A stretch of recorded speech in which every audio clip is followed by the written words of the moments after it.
Those are criminal leaks. The leaks are absolutely real. The news is fake media, the failing New York Times. Fake news. Very fake news. They should be ashamed of themselves. Impartial, free and fair. Yeah, sure. Mr. President. Just like CNN. Watch how friendly he is. Go ahead. Not a simple question, not a fair question. Okay, sit down. I understand the rest of your question. The tone is such hatred. Poison. That's what it is. It's a verbal form of poison, meant to affect your view of the media world, meant to harm news organizations. Notice what Trump was doing with this tweet, this now famous tweet from Friday. You saw it. It says the fake news media, failing New York Times, NBC, ABC, CBS, CNN, is not my enemy. It is the enemy of the American people. He was singling out specific news outlets as enemies, including this one. He wasn't talking about the entire press. He was talking about those 5. And he wasn't saying that they're his enemy, but your enemy. Maybe trying to drive another wedge between the sources he likes and the sources he dislikes. Maybe he was also trying to just distract us, right? Let's see, what else happened that hour, the 4 p.m. hour on Friday? Let's go ahead and pull it up in the control room. This is from CNN at 4:01 p.m. And this is exclusive video of the FBI Director James Comey leaving a classified briefing on Capitol Hill with members of the Senate Intelligence Committee and a handful of other senators. And we are told that meeting was, listen to this, about Russia. What was said in that meeting remains a mystery 2 days later, but reporters are trying to figure it out. Some folks in the media say Trump's huffing and puffing about the press is just a petty distraction, that we should focus more on covering his actions, what he does, and not what he says. And it's true that his actions are the most important thing. But some of his actions are about the media.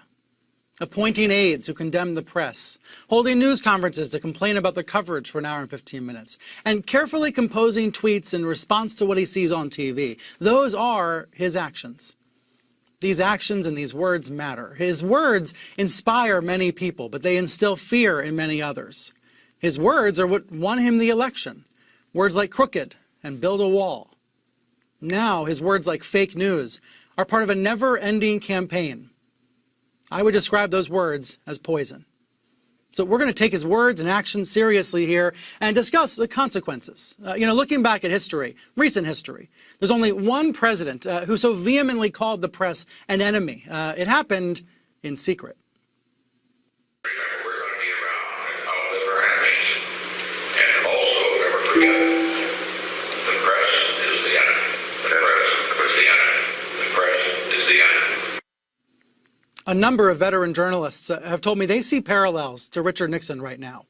So we have an all-star panel here to help break this down. We're going to bring in all these voices in just a few minutes.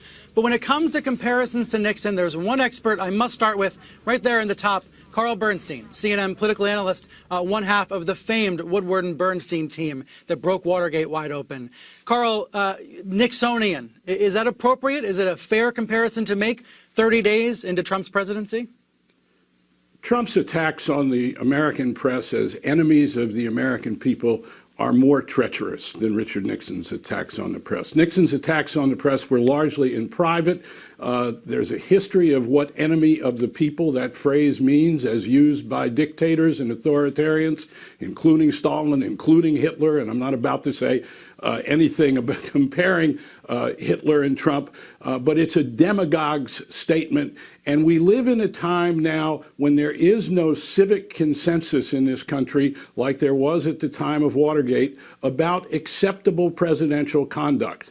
There was a consensus that Nixon had to leave office because he had breached that acceptable conduct. We have no such acceptable compact among Republicans, Democrats, conservatives, liberals in this country today. So Trump is out there on his own leading a demagogic attack on the institutions of free democracy, including the press. Do you have the sense that it's working? Because one reaction would be, these are just words. These are just words. He's not taking actions. He's not threatening news outlets, trying to shut places down, filing lawsuits and things like that. Does it working that his anti-press attacks are actually having an impact? I think it's working in the sense of playing to his base and further dividing the country. Is it working in terms of also scaring the hell out of a lot of Republicans on Capitol Hill who think that he is out off on a ride that is dangerous to American democracy? And are they quaking, many of them, without speaking out? Yes. We are into terrible authoritarian tendencies that we are seeing in the new president of the United States. We've never seen in an American president such open authoritarian moves and rhetoric. This is a terrible time we're living in. And the press, look, when the press was reporting on Hillary Clinton's server and the Clinton Foundation, the same people who he's now calling enemies of the American people, Donald Trump thought we were patriots. So the hypocrisy of this, aside from the lies that underlie the president's words, we are doing our job. That is what we're there to do. We need to find out all of what this president is doing, what his administration is doing, nothing more, nothing less. And that's what we're doing. We are not enemies of the American people. In fact, we're the last resort of the American people to a dictatorial and authoritarian inclined president. Strong language from you, Carl. Let me bring in some other voices to see their perspective on this. Selena Zito, a columnist for the Washington Examiner and a CNN contributor, and political analyst Jeff Greenfield, both joining me now. Jeff, your impression here. Carl is using words like authoritarian. Would you agree with that characterization? Well, that's certainly the whisper of it. When you use a term like enemy of the people, a lot of people have pointed to totalitarian regimes that use that phrase, whether it was Stalin or whether it was Hitler, and I'm certainly not going there at this point. I would point out where I think we have to keep a sharp eye is whether we go beyond words. Remember, Richard Nixon first sent out Vice President Agnew to attack the media as an unelected elite based on their coverage of the Vietnam War. And more seriously, there were plans in the second term to use the government's power to do things like take television stations away from companies that own newspapers and challenge licenses. So what I think would be useful, rather than just focusing on the words, is to see whether or not this takes the form of action in which the power of the government, whether it's antitrust, tax laws, whatever, whether that's used. I mean, CNN is part of Time Warner, which is engaged in a huge merger effort with AT&T. Does the government oppose that on what might ostensibly be sound antitrust grounds, but are really doing it to punish Time Warner and CNN? That's the sort of thing I would like to keep an eye on. Past mergers like the AT&T Time Warner deal have received government approval. Trump, before Election Day, before he won the election, said he would block. He vowed to block that merger. At the moment, it is working its way through the regulatory process. These companies hope it'll clear by the end of the year. But what you're asking, Jeff, it's a giant question mark about what this administration will do with regards to the merger.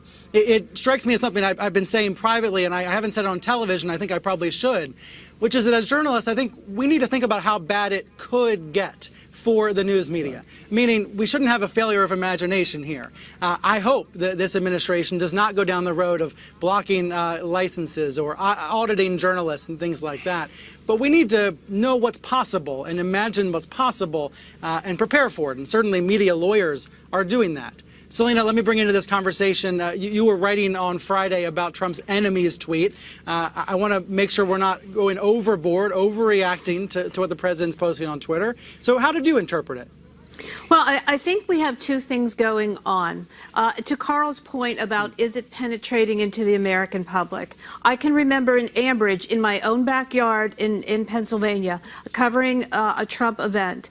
And I was on the phone with my editor, and a woman, elderly woman, she later told me she was 74, said, "Do you work for CNN?" And I said, "No, at the time I didn't." And she said, "Oh, well, that's good, because if you did, I would spit on you."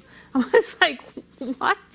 You know, so that is penetrating into the American public because she believed that we were unfair and that we were deliberately trying to hurt her candidate. Having said that, Trump, I believe that Trump believes he needs someone, a straw man, someone to blame because there's not a Hillary Clinton out there. An And opponent. we make the easiest foil for that. And our problem tends to be is that people believe we spend too much time focusing on what he says about us, and they would like to see us spend more time on what he's doing. Does that make sense? It does. I would argue that some of his actions, what he's doing, is attacking the media. Well, that's true. It's more than It's attacking. Go ahead, and then I'll make my point.